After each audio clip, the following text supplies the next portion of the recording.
everyone! Welcome back to Have Fun with Shapes with Susan. Today, we are not going to make animals. We're gonna make some fruit. Okay, now we're gonna start from something red, something so yummy. Yes, you're right, apple. Let's get started. This is the apple we're gonna make, and we will be using only 2 pieces.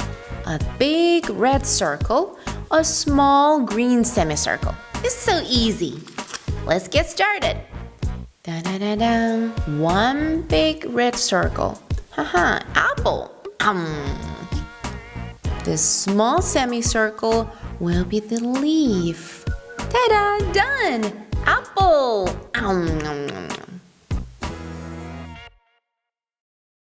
Ta-da! This is our apple.